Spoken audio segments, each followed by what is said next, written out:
ఈ హైడ్రాకి సంబంధించి చాలామంది మధ్యతరగతి కుటుంబాలు వాళ్ళు ఫ్లాట్స్ కొనుక్కొని ఉన్నారు. ప్రెజెంట్ అవి అండర్ కన్‌స్ట్రక్షన్‌లో ఉన్నాయి. నిన్న గాక మొన్న జరిగినటువంటి నల్ల చెరువు దగ్గర డెమాలిష్ ఏదైతే చేశారో అందుకు చాలామంది నష్టపోయిన వాళ్ళున్నారు. రోడ్డు మీద పడినటువంటి బాధితులు గూడా కనపడుతున్నారు. చాలా మంది వాళ్ళందరి అట్లా పరిస్థితి కాదమ్మా. ఏంటి ఇప్పుడు? ఇప్పుడు వాళ్ళు బ్యాంక్ లోన్స్ తీసుకొని ఉన్నారు. అవును. నిన్న నా దగ్గరికి కొంతమంది విల్లా ఓనర్స్ వచ్చినారు. హ్మ్. హ్మ్. హ్మ్. వాళ్ళందరూ ఆల్రెడీ అమ్మేసుకున్నారు. హ్మ్. వేరే వాళ్ళు కొనుక్కున్నారు. హ్మ్. కన్స్ట్రక్షన్ అప్పుడు ఇతను లోన్ తీసుకొని అవన్నీ కన్స్ట్రక్షన్ చేసినాడు. హ్మ్. తర్వాత విల్లాలు కొన్నవాళ్ళు లోన్లు తీసుకొని విల్లాలు కొన్నారు. ఇప్పుడు అందరూ మొత్తం వాళ్ళ జీవితాలు నాశనం అయిపోయినది. నిన్న వాళ్ళ ఏడుపు చూస్తుంటే చాలా బాధ అనిపిస్తుంది. అసలు ఏంటిది ఈ ప్రభుత్వం ఏం చేస్తుంది, ఏం అనుకోని ప్రభుత్వాన్ని మారిస్తే ఏం జరుగుతుంది అనేటువంటి వ్యవహారం ఉంది. అసలు ఇది అంత పెద్ద ప్రయారిటీ ఐటమ్ అమ్మ. Hydra is it such a top priority item today? చెప్పండి. ఈ కూలగొట్టడం అనే ప్రక్రియలో కొంత నిడివిచ్చి ఒక పద్ధతి ప్రకారంగా ఒక పథకం ప్రకారంగా చేయడానికి వీలదా? హైదరాబాద్ రేపొద్దున ఎవరైనా కూడా దీని మీద కేసేస్తే అది రంగనాథ్‌కి వర్తించదేమో కదా సార్. ఎందుకంటే వీరిప్పుడు నోటీసులు ఇచ్చేది కూడా హైడ్రా పేరు మీద కాదు. ఒకటి డిజాస్టర్ మేనేజ్మెంట్ పేరు మీద నోటీసులు ఇస్తున్నారు. 2 జీహెచ్ఎంసీ పరిధిలో ఉంది కాబట్టి అది ఎఫ్టీఎల్‌లో బఫర్ జోన్‌లో ఉంది కాబట్టి దీన్ని ఎలా అయినా సరే కూలగొట్టాలి, చెరువును ఆక్రమించారని నోటీసులు ఇస్తున్నారు. మరి వాళ్ళ పరిస్థితి ఏంటంటే ఇప్పుడు ఏ ఏజెన్సీ అమ్మా, ఇప్పుడు కోర్టులో కేసేస్తే government is the custodian of all that. These are all part and parcel of the governance. కాబట్టి ultimately at the end of the day the government alone will have to account for all the illegal activities done by its agents. కాబట్టి కంపల్సరీగా ప్రభుత్వమే జవాబుదారీతనం వహించాల్సి వస్తుంది, ప్రభుత్వమే జవాబు ఇవ్వాల్సి వస్తుంది. ఏది ఏమైనా జరగాల్సినంత నష్టం జరిగిన తర్వాత ప్రజల జీవన విధానం సర్వనాశనమైనాక నువ్వు ఏం కాంపన్సేషన్ ఇస్తే ఏం లాభము, దానివల్ల ఏం ప్రయోజనము? నా ముందే, నా కళ్ళ ముందే నా ఇల్లు పెల్లలుగా కింద పడి కూలబడ్డ తర్వాత నా ఆత్మస్థైర్యం ఎంత దెబ్బతింటుంది ఒకసారి ఆలోచించండి. మళ్ళీ మొదటి నుంచి జీవితం స్టార్ట్ చేయాలి. జీవితం స్టార్ట్ చేసే వయస్సు కూడా వాళ్ళకు ఉండాలి కదా. 60 ఏళ్ళాళ్ళు 65 ఏళ్ళాళ్ళు నిన్న వాళ్ళ ఏడుపులు ఆర్పులు చూస్తుంటే సోషల్ మీడియాలో వాళ్ళ బాధలు చూస్తుంటే ఎంత బాధ అనిపిస్తుంది చెప్పండి ఒక మాట. ఇది ఏ రకంగా ప్రయారిటీ ఐటమ్ నాకు అది అర్థం కాదు. First of all fundamentally what is the priority of this government? ఏ అంశాలను ప్రాతిపదిక హైకోర్టు ఒక స్టే ఇచ్చిందని విన్నాను. అలాగే కొన్నిటికి కొన్ని ప్రాంతాలలో ఇచ్చినారు, కొన్ని ప్రాంతాలలో వాళ్ళు అంటే ఎట్లా అంటే ప్రభుత్వం మేనేజ్ చేసేసి గవర్నమెంట్ పీడల ద్వారా వాళ్ళకి అనుకూలంగా మాట్లాడించి చెప్పించి నోటీసులు ఇప్పించి ఇట్లా రకరకాల మ్యానిపులేషన్ జరుగుతున్నాయమ్మా. అసలు this government is nothing but a government of manipulations. వినరా, ముఖ్యమంత్రి పెద్ద great manipulator. Is not a product of any moment. ప్రజలతో ఉద్యమాలు చేసో, ప్రజల కోసం కొట్లాడో పోట్లాడో వచ్చినటువంటి ఒక ఉద్యమ నాయకుడు కాదు. ఉద్యమ నేపథ్యం లేదు, ఉద్యమ ఆకాంక్షలు లేవు, ప్రజల తరఫున మాట్లాడిన సందర్భం లేదు. ఏదో లొట్టు మీద కాకలాగా కావు కావు కావు అనడము. తర్వాత ఆనాడు కేసీఆర్ ప్రభుత్వం మీద ఉన్నటువంటి ఒక దీన్ని వ్యతిరేకతని క్యాష్ చేసుకున్న వ్యక్తి వినరా. అంతే తప్ప ఈయనకు ప్రజాహితం మీద ఎక్కడ చిత్తం ఉందమ్మా? అసలు పార్టీ అధిష్టాన వర్గం ఎప్పుడు మేల్కొంటుందో, ఎప్పుడు ఆలోచిస్తుందో, ఎన్నడైతే వీళ్ళు తేల్చుకొని విషయం ఇది అని చంద్రబాబు కనసైగల్లో తెలంగాణ రాష్ట్ర పాలన సాగుతుందంటే మీరేమంటారు? 100% చంద్రబాబు నాయుడు పాలనే సాగుతుంది. కనుసన్నలలో కాదు, చంద్రబాబు నాయుడు చెప్పినట్టే జరుగుతుంది. ఈనాడు సీమాంధ్రుల యొక్క అభివృద్ధే ఈ రాష్ట్రంలో జరుగుతుంది. తెలంగాణ వాళ్ళకి ఎవ్వడికి ఎక్కడ ఏ ఉపాధి అవకాశాలు లేవు. నేను నీకు కొన్ని విషయాలమ్మా, ఇప్పుడు ఫర్ ఎగ్జాంపుల్ మనకి కొన్ని రంగాలలో కూడా ఉపాధి అవకాశాలు దొరుకుతాయి ప్రైవేట్ పరంగా. ఒకటి మేజర్ ఏంటిదంటే హోటల్ ఇండస్ట్రీ. హోటల్ ఇండస్ట్రీ లోపల ఇక్కడ ఉన్నటువంటి స్కిల్డ్, సెమీ స్కిల్డ్, తర్వాత రకరకాల లేబర్కు వాటికి వీటికి అవకాశాలు దొరుకుతాయి. ఇప్పుడు మీరు హైదరాబాద్లో పేరెన్నిక గల సీమాంధ్రుల హోటల్ ఉన్నాయి కదా, చట్నీస్కి పోదాం. అక్కడ ఎవడన్నా తెలంగాణ వర్కర్ ఒక్కడుంటే నాకు చూపెట్టండి. ఏమి మనం ఏదన్నా ఈ రాజుగారి రుచులు, రాయలవారి రుచులు, ఆ రుచులు ఈ రుచులు అన్నాయి కదా, ఎక్కడికైనా పోదాం. ఏ పేదవాడికైనా తెలంగాణకు సంబంధించిన వాడికి ఏదన్నా ఒక ఉద్యోగ అవకాశం ఉందా మనం గమనిద్దాం. ఐటీ ఇండస్ట్రీలో పోదాం. హైదరాబాద్లో ఇంత పెద్ద ఐటీ ఇండస్ట్రీ స్ప్రెడ్ అయింది కదా, ఇక్కడ తెలంగాణ వాళ్ళకి ఎంతమందికి ఉపాధి అవకాశాలు ఉన్నాయి? ఏమన్నంటే మా వాళ్ళకి నిపుణత లేదు అంటారు. బయట నుంచి వచ్చిన వాళ్ళకి కూడా నిపుణత లేదు. వాడెవడో ఎక్కడో నిపుణత నేర్చుకొని రాలేదు. ఈ ప్రాంతం ప్రజల మీద ప్రేమ ఉంటే వీళ్ళకి అవకాశాలు ఇచ్చి వీళ్ళకు నిపుణత సాధించి ఇవ్వచ్చు అన్నారా. ఏ రంగం చూసినా కానీ అసలు ప్రతి రంగం లోపల మీకు కన్స్ట్రక్షన్ ఫీల్డ్ తీసుకుందామమ్మా. కాంట్రాక్టింగ్ ఫీల్డ్ కానీ కన్స్ట్రక్షన్ ఫీల్డ్లో తీసుకుంటే ఇవాళ ఎక్కడో శ్రీకాకుళం వాళ్ళు, ఎక్కడో ఒరిస్సా వాళ్ళు, ఎక్కడో వెస్ట్ బెంగాల్ వాళ్ళు, లేబర్ వచ్చేసేసి ఛత్తీస్గఢ్ వాళ్ళు, జార్ఖండ్ వాళ్ళు వచ్చి ఇక్కడ ఉన్నారు తప్ప ఈ తెలంగాణలో ఉన్నటువంటి ఏ లేబర్కు ఒక్క అవకాశం లేదు.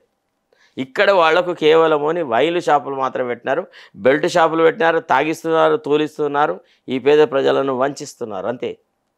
అశాంతి తర్వాత అనవసరమైనటువంటి ఆందోళన తెలంగాణ పరమైంది, అభివృద్ధి అంతా సీమాంధ్రుల పరమైంది. అయితే ఇప్పుడు మీరు ఏమంటారు? ఆంధ్ర వాళ్ళని తెలంగాణ నుంచి పంపించేయాలంటారా? నేను అనట్లేదమ్మా. ఇప్పుడు ఎక్కడి వాళ్లకు అక్కడ అభివృద్ధిలోకి చెల్లాలి. ఇప్పుడు అక్కడి నుంచి ఇక్కడికి తీసుకురావడం. ఇవాళ తెలంగాణ రాష్ట్రం ఇంత అభివృద్ధి చెందిందంటే దాంట్లో ఆంధ్ర వాళ్ళ పెట్టుబడులు కూడా ఉన్నాయని అనుకోవచ్చు కదా. పెట్టుబడులు ఎవరు మేము అనట్లేదు, పెట్టుబడులు ఉంటాయి, పెట్టుబడులకి వాళ్ళకి అవకాశాలు కల్పిస్తాం, అదంతా మనం కాదని అనలేము. కానీ ఈ ప్రాంతం ప్రజల పట్ల వివక్షత మాత్రమే చూపెట్టద్దు అంటున్నాం. ఎందుకంటే ఇక్కడ ఇప్పుడు వివక్షత మీరు మాట్లాడే మాటల్లో కనపడుతుంది నాకు. లేదు కాదు, ఎందుకంటే చెప్తాను వినండి, మీకు నేను చెప్తాను. ఫస్ట్ ఆఫ్ ఆల్ ఈ ప్రాంతంలో పుట్టి పెరిగిన వాళ్ళు మరి వీళ్ళు ఎక్కడికి వెళ్తారు? వీళ్ళకి జీవనోపాధి ఎక్కడ కల్పిస్తారు? ఈ ప్రాంతం ప్రజలు టాలెంట్ ఉంటే ఎక్కడ ఏం టాలెంట్ అంటే తట్టెడు మోయడానికి టాలెంట్ కావాలా, లేకపోతే గిన్నెలు కడగడానికి టాలెంట్ కావాలా, దేనికి టాలెంట్ కావాలా? ఏ రంగంలో టాలెంట్ తక్కువైంది చెప్పండి తెలంగాణ వాళ్ళకి? ఇది ఒక బోగస్ మాట. ఇదంతా ఏంది అంటే మనం చెప్పినట్టుగా వీళ్ళు వింటారో వినరో అనేటువంటి ఒక ఆలోచనతోని మనకు నచ్చినట్టుగా వ్యవహారాలు జరగాలనుకున్నప్పుడు ఈవెన్ లేబర్ని కూడా మైగ్రేట్ చేస్తూ ఉన్నారు. అది రాంగ్ అంటున్నాను నేను అనేది.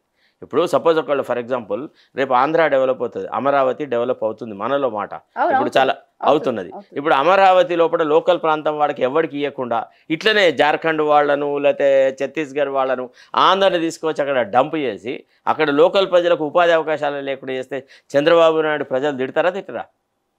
ఏ ప్రాంతం ప్రజలు ఆ ప్రాంతంలో జరుగుతున్న అభివృద్ధి లోపల భాగస్వామ్యం పంచుకోవాలి. That is what the constitutional spirit is all about. ఇవాళ అభివృద్ధికి నోచుకోని ప్రజలకి అభివృద్ధిలో అవకాశాలు కల్పించాలా అని అంటున్నాను తప్ప వాళ్ళ పట్ల వీళ్ళ పట్ల వివక్షత కాదు. కాకపోతే ఒక ప్రాంతం ప్రజల పట్లనేమో చాలా ఎనలేని ప్రేమ చూపెట్టేసేసి నచ్చిన వాళ్ళకేమో మంచి దాంట్లో వడ్డించి అభివృద్ధి ఫలాలన్నీ వాళ్ళకే ఎందుకు, ఈ ప్రాంతం ప్రజలకు ఎందుకు రాకూడదు, ఇక్కడ ఎందుకు అవకాశాలు దొరకకూడదు అంటే ఇప్పుడు మరి తెలంగాణ ఎందుకోసం కొట్లాడుకున్నాం? ఉపాధి అవకాశాల అధికంగా ఈ ప్రాంతం ప్రజలకు రావాలనే కదా. మరి పోనీ ఈ ప్రాంతం ప్రజలకు వచ్చినటువంటి ఉపాధి అవకాశాలు ఏవి ఎక్కడున్నాయి చెప్పండి? ఇప్పుడు మనము ఏదన్నా ఈ ప్రాంతము గీ వ్యవహారము గీ ఏరియా అని చెప్పి మనం వెళ్తే గీ ఫీల్డ్ అని వెళ్తే ఆ ఫీల్డ్లో ఎక్కడ కూడా లోకల్ తెలంగాణ వాళ్ళకి అసలు ఉపాధి అవకాశాలే లేవు కదమ్మా. ఇంకెంతకాలం ఇట్లా ఉంటారు? పోనీ విద్యా సంస్థలున్నాయి, అన్నీ ఎవరి అమ్మా విద్యా సంస్థలు? సీమాంధ్ర విద్యా సంస్థలేనా? పేద ప్రజల రక్తం గుంజుతున్నారా? ఇవాళ చైతన్యాలకు వెళ్తే, నారాయణలోకి వెళ్తే, లేకపోతే గౌతమిలోకి వెళ్తే ఇంకే ప్రైవేటు విద్యా సంస్థలో అయినా ఏనా లేని ఫీజులు తీసుకున్నారు కదా, ప్రజల రక్తం గుంజుతున్నారు కదా. మరి ఇక్కడ ఈ ఫీజుల నియంత్రీకరణ విషయంలో కూడా ప్రభుత్వం తీసుకున్న చర్యలు ఏంటిది? వాళ్ళ ప్రభుత్వ బడుల లోపల చాలని జీతాలతో ఉన్న వాళ్ళు వాళ్ళ పిల్లలకు మంచి విద్యా అవకాశాలు రావాలని చెప్పేసి ఈ ప్రైవేట్ విద్యా సంస్థల్లో చేర్పిస్తున్నారు కదా. తెలంగాణ వచ్చి దాదాపు 10 ఏళ్ళు గడుస్తున్న ఎప్పుడు ఆంధ్ర తెలంగాణ అనే మాట మాత్రం వినిపించలేదు. ఈ రోజు వస్తుందంటే దానికి కారణం ఎవరై ఉండొచ్చు? ముఖ్యమంత్రి. ఆనాటి కంటే అధ్వాన్నంగా ఈనాడు ఉంది కాబట్టి ఒకప్పటి ఆంధ్ర వాళ్ళు చేసేటువంటి వివక్ష కంటే ఎక్కువగా ఈ ప్రభుత్వంలోనే ఆంధ్ర వాళ్లకు ప్రాపకం ఎక్కువ పెరిగింది. ఈ ప్రాంతం ప్రజలు అయ్యో మేము వేరే రాష్ట్రాల్లో ఉన్నామా అనేటువంటి ఒక భావనలోకి ఈనాడు గురవుతూ ఉన్నారు రాష్ట్రాల్లో ప్రజలు. గత ప్రభుత్వంలో కూడా ఎప్పుడు ఆంధ్ర వాళ్ళు ఇప్పుడు అవునమ్మా, గత ప్రభుత్వంలో జిహెచ్ఎంసీ పరంగా చూసుకున్నట్లయితే కనుక ఉన్న సీట్లన్నీ కూడా మొత్తం బీఆర్ఎస్ పార్టీ మూట కట్టుకుంది, కరెక్ట్ తీసుకొచ్చుకుంది. ఎందుకు వచ్చిందంటారు చెప్పండి? మరి ఇక్కడి ప్రాంతం వాళ్ళకి ఎంతో కొంత ప్రమేయం ఉండింది. ఆ ప్రభుత్వాన్ని, గత బీఆర్ఎస్ ప్రభుత్వాన్ని, ఇది మా తెలంగాణ ప్రభుత్వం, ఇది మా ప్రభుత్వం అని ఎంతో కొంతమంది ప్రజలు భావించినారు. ఇవాళ రేవంత్ రెడ్డి పరిపాలన చూస్తే ఇది ఆంధ్ర వాళ్ళ ప్రభుత్వం అని చెప్పకనే చెప్తున్నారమ్మా. అక్కడ జరిగేటువంటి వివక్ష ఎంత నీచంగా కనబడుతుందంటే అసలు యాక్చువల్లీ చాలా దారుణంగా ఎవడమ్మా శ్రీనివాసరాజు, ఎవడ ఆదిత్యనాథ్? ఇవాళ మేము ఆ రాష్ట్ర అప్పటి ప్రభుత్వాన్ని విమర్శించినాం కదా, రిటైర్డ్ వాళ్ళని ఆ రాష్ట్రం వాళ్ళని తీసుకొచ్చి ఇక్కడ అడ్వైజర్గా పెట్టినారు అది ఇదని మేము అన్నాం కదా. అని మనం ఏం చేస్తున్నాం, మళ్ళీ వాళ్ళనే తీసుకొచ్చి మా నెత్తిన పెడుతున్నాం కదా. ఇప్పుడు పెద్ద వాళ్ళు ఏమంత గొప్ప నిష్ణాతులు, వాళ్ళు ఏమంత గొప్ప పెద్ద పండితులు, వాళ్ళకే ఎందుకు అవకాశాలు ఇవ్వాలా? ఇప్పుడు అంతేకాదు, ఇంకా నిస్సిగ్గుగా ముఖ్యమంత్రి ఆ క్షత్రియుల సభలో మాట్లాడుతూ రేపు హైదరాబాద్ జిహెచ్ఎంసీ ఎన్నికల్లో ఎక్కువ మంది క్షత్రియులకి ఇక్కడ జిహెచ్ఎంసీ సీట్లు ఇస్తాము అనేటువంటి మాట మాట్లాడాడు. అంటే ఇక్కడ లోకల్ కాంగ్రెస్ వాళ్ళు, లోకల్గా ఉన్నటువంటి వాళ్ళు వీళ్ళందరూ పిచ్చోళ్ళ. రాను రాను party is being hijacked by somebody else. మరో టీడీపీ పార్టీ అనుకోవచ్చా కాంగ్రెస్ పార్టీని? మరో టీడీపీ కాదు, అసలు టీడీపీ పార్టీ కాంగ్రెస్ పార్టీ అనుకోవచ్చు. అసలు టీడీపీ వాళ్ళు పూర్తిగా మంచిగా ఆరోగ్యంగా ఐశ్వర్యవంతంగా కాంగ్రెస్ పార్టీలో ఉన్నారు.